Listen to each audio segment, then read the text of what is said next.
Why is everyone vibe coding now? Like, bro, nobody actually knows what's happening. They're just smashing keys until the compiler shuts up. You'll ask, do you understand closures? They'll say, nah, but ChatGPT told me to copy-paste this snippet. And don't even get me started on frameworks. People vibe through React like it's Minecraft creative mode. Build a navbar, copy-paste, add state, cry, deploy, pray, and then there's Tailwind. Instead of learning CSS, people just vibe until their div stops teleporting. You'll see classes stacked higher than a Jenga tower. And still, the button's misaligned. The wild part? Sometimes it actually works.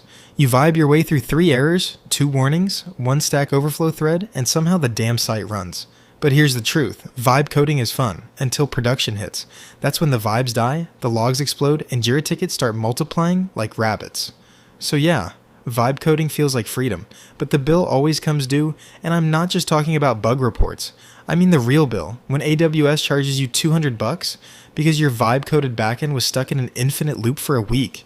That's when the vibes are gone, and your wallet starts crying.